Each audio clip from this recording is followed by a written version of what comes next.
नमस्कार दोस्तों। क्या आप जानते हैं साल में सिर्फ एक ही ऐसा दिन आता है जब पूरा का पूरा त्योहार तारीख से मनाया जाता है, तिथि से नहीं। जी हाँ। क्या आप जानते हैं यह भी कि इसी दिन सूर्यदेव अपनी चाल बदलते हैं और इसी दिन से देवताओं का दिन भी शुरू हो जाता है। और क्या आप यह भी जानते हैं जो महाभारत के भीष्म पितामह महीनों तक मृत्यु का इंतजार करते रहे सिर्फ उसी एक पल के लिए। जी हाँ दोस्तों, आज हम बात करने वाले हैं मकर संक्रांति 2026 की, जो सिर्फ एक त्यौहार नहीं बल्कि सूर्य विज्ञान, धर्म और रहस्य का अद्भुत संगम है। तो वीडियो को अंत तक ज़रूर देखिए, क्योंकि आखिर में मैं आपको बताऊंगी एक ऐसा रहस्य जिसे बहुत ही कम लोग जानते हैं। तो बने रहिए इस वीडियो में, और वीडियो पसंद आए तो लाइक शेयर कमेंट भी कर दे। और जो भी मेरे चैनल पर नए हैं प्लीज़ पहले चैनल को सब्सक्राइब कर ले, बेल आइकन प्रेस कर ले, ताकि आने वाले वीडियोज़ के नोटिफिकेशंस आप तक ज़रूर पहुँच सके। तो चलिए बढ़ते हैं आगे इस वीडियो में। सबसे पहले जानते हैं जरूरी सवाल, मकर संक्रांति 2026 कब मनाई जाएगी। तो जनवरी आते ही आपके मन में ख्याल आ ही गया होगा कि 14 या 15 संक्रांति कब मनाई जाए।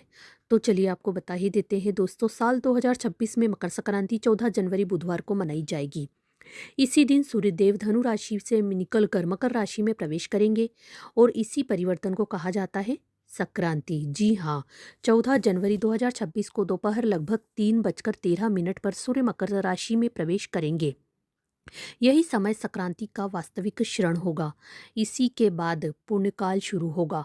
आपको यह भी बता दें, मकर संक्रांति एकमात्र ऐसा पर्व है जो लगभग हर साल 14 जनवरी को ही आता है, क्योंकि यह चंद्रमा पर नहीं सूर्य की चाल पर आधारित होता है। आपको जानकारी के लिए बताते चले कि अब बात करते हैं शुभ समय की। पुण्यकाल लगभग दोपहर 3:13 बजे से शाम 5:45 तक। महापुण्यकाल होगा लगभग 3:13 से 4:58 तक। इस समय में किया गया स्नान, दान, सूर्य पूजा, जप तप सामान्य दिनों की तुलना में कई गुना अधिक फल देता है। इसका फल बहुत ही अधिक, हजारों गुना होकर मिलता है, डबल।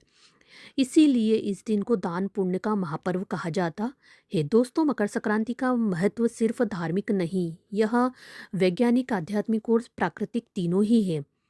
उत्तरायण का आरंभ बता दें, इसी दिन से सूर्य अपनी उत्तरायण यात्रा शुरू करते हैं, यानी अब दिन बड़े होंगे, रातें छोटी होंगी। शास्त्रों में कहा गया है उत्तरायण देवताओं का दिन होता है। इस समय किया गया पुण्य कभी नष्ट नहीं होता है। आपको बता दें, प्रकृति और फसल का पर्व मकर संक्रांति किसानों के लिए नई फसल और नए जीवन का उत्सव होता है। प्रकृति को धन्यवाद देने का दिन भी होता है। वैज्ञानिक कारण आपको बता दें इस डिटेल में, इस समय सूर्य की किरणें पृथ्वी पर सीधी और शक्तिशाली पड़ती है। इसीलिए तिल, गुड़, खिचड़ी जैसे गर्म तासीर वाले पदार्थ खाए जाते हैं, ताकि शरीर अंदर से मजबूत बने रहे और गर्माहट मिलती रहे। अगर आप चाहते हैं कि मकर संक्रांति का पूरा पुण्य मिले तो ये काम ज़रूर करना चाहिए, जैसे कि स्नान, सुबह या पुण्य काल में स्नान करें। संभव हो तो नहाते समय पानी में तिल भी डाल लें। सूर्य को अर्घ्य, तांबे के लोटे में जल, लाल फूल, रोली डालकर सूर्य को अर्घ्य जरूर दें। मंत्र का जाप, आप ओम सूर्याय नमः या ओम आदित्याय विघ्ने। दान, आपको बता दें तिल, गुड़, कंबल, कपड़े, अन्य जो भी संभव हो श्रद्धा से दान कर सकते हैं। कहा जाता है मकर संक्रांति का दान सीधे सूर्य लोक तक पहुंचता है। जी हाँ, आपने बिल्कुल सही सुना। अब आते हैं उस कहानी पर जिसने मकर संक्रांति को अमर बना दिया है। जी हाँ, भीष्म पितामह और उत्तरायण। महाभारत युद्ध समाप्त हो चुका था। भीष्म पितामह शर्या पर पड़े थे, लेकिन उन्होंने तुरंत प्राण नहीं छोड़े। क्यों? क्योंकि उन्हें वरदान था, वे अपनी मृत्यु का समय स्वयं चुन सकते थे। आपको बता दें, भीष्म जानते थे दक्षिणायन में देह त्याग करने से मोक्ष नहीं मिलता है, इसीलिए वे उत्तरायण की प्रतीक्षा करते रहे। जैसे ही सूर्य उत्तरायण हुए, भीष्म ने योग द्वारा अपने प्राण त्याग दिए। जी हाँ, इसीलिए आज भी माना जाता है मकर संक्रांति मोक्ष का द्वार खोलने वाला दिन होता है। दोस्तों, अब कुछ ऐसे रहस्य जो बहुत कम लोग जानते होंगे। जैसे कि कहा जाता है मकर संक्रांति के दिन सूर्यदेव अपने पुत्र शनि से मिलने जाते हैं, इसीलिए यह दिन अहंकार छोड़कर संबंध सुधारने का प्रतीक होता है। भारत में इस दिन अलग अलग नामों से पर्व मनाया जाता है, जैसे पोंगल, उत्तरायण, खिचड़ी, माघी, बिहू बोलते हैं, आपने सुना ही होगा। अलग-अलग क्षेत्रों में अलग-अलग नाम मुँह से जाना जाता है और पुकारा जाता है और मनाया जाता है। तिल गुड़ इसलिए खाया जाता है ताकि जीवन में मिठास आए और रिश्तों की कड़वाहट खत्म हो। मान्यता के अनुसार आपको बता दें, मान्यता यह है कि इस दिन किए गए मंत्र जाप का प्रभाव सीधे ब्रह्मांड में दर्ज होता है। जी हाँ दोस्तों, मकर संक्रांति सिर्फ पतंगों का त्योहार ही नहीं, यह अंधकार से प्रकाश की यात्रा है। यह निराशा से आशा की शुरुआत होती है। यह पुराने कर्मों से मुक्त होकर नए जीवन का द्वार भी है। अगर आप इस मकर संक्रांति सूर्य को अर्घ्य दें, किसी जरूरतमंद को दान दें और दिल से एक अच्छी शुरुआत करें, तो यकीन मानिए सूर्यदेव का आशीर्वाद आपके जीवन में जरूर चमकेगा। अब हम बात करते हैं मकर संक्रांति के महत्व की। तो अब सवाल ये है कि आखिर मकर संक्रांति का महत्व इतना क्यों है? ज्योतिष के अनुसार या ज्योतिष के मुताबिक मकर संक्रांति शनि की राशि कहलाती है और सूर्य तो सूर्य है, ऐसे में दोनों का संबंध है। सूर्य मकर में प्रवेश कर रहे हैं तो इसका अर्थ है कि वो शनि की राशि में प्रवेश कर रहे हैं। ऐसे में इस पर्व का संबंध सूर्य और शनि से माना जाता है। ऐसे में इस पर्व की महत्वता और भी बढ़ जाती है। जी हाँ, मान्यता अनुसार सूर्य दिवा सत्ता के स्वामी है, जबकि शनि रात्रि सत्ता के स्वामी है। यही वजह है कि जब दोनों एक दूसरे के प्रभाव में आएंगे तो विशेष परिणाम देखने को मिलेंगे। साथ ही इस दिन खरमास खत्म होता है।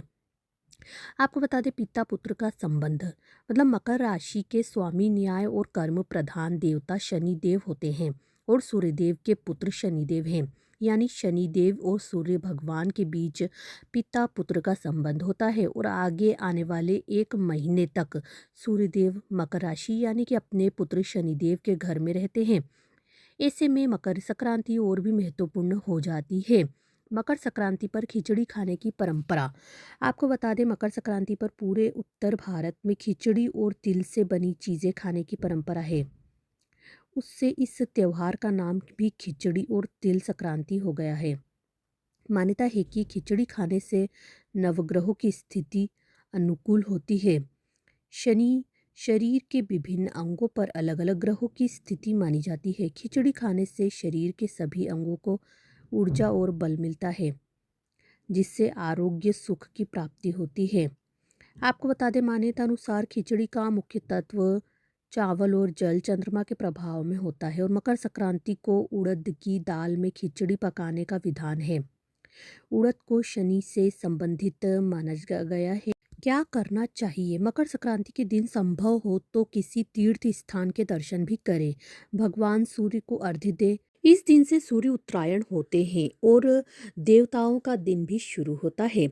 श्रीमद् भगवद गीता में भी मकर संक्रांति के दिन का बड़ा महत्व बताया गया है। इस दिन से देवलोक में दिन आरंभ होता है और सूर्यदेव अपने दिए हुए वरदान के अनुसार मकर राशि में आकर धन समृद्धि और सुख लाते हैं। इसलिए भी इस दिन का विशेष महत्व बताया गया है और परंपराओं से मान्यता चली आ रही है कि मकर संक्रांति के दिन खिचड़ी का भोग लगाना या लगाया जाता है लगता है और खिचड़ी एवं चावल का दान भी किया जाता है। आप लोग करते ही होंगे। लेकिन अब की बार मकर संक्रांति के साथ षटतिला एकादशी का संयोग होने से दुविधा की स्थिति बन गई है। बता दें, शास्त्रों के अनुसार एकादशी तिथि पर अन्न का सेवन और अन्नदान करना वर्जित माना गया है। खास तौर पर चावल खाने और दान करने की मनाही होती है। ऐसे में मकर संक्रांति पर इस बार आप तिल गुड़ और मूंगफली आदि का दान कर सकते हैं। इस दिन आप चावल और खिचड़ी का बाकी सामान दान के निमित्त अलग से निकाल कर घर के मंदिर में रख दें। आपको बता दें, मकर संक्रांति 14 जनवरी बुधवार के दिन है और उससे अलग अगले दिन 15 जनवरी को गुरुवार है। तो शास्त्रों में गुरुवार के दिन खिचड़ी का सेवन वर्जित बताया गया है, ऐसा बताया गया है। ऐसे में आप उस दिन भी खिचड़ी नहीं बना सकते हैं।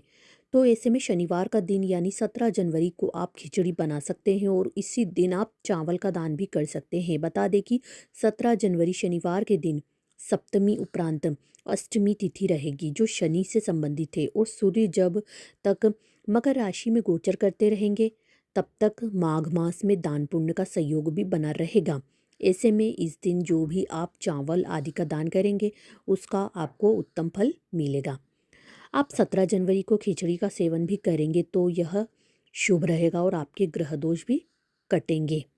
आपको बता दें मकर संक्रांति इस बार आप चाहे तो गुड़ तिल से बनी या चीज़ें जैसे लड्डू आदि का दान कर सकते हैं या करें, करना भी चाहिए।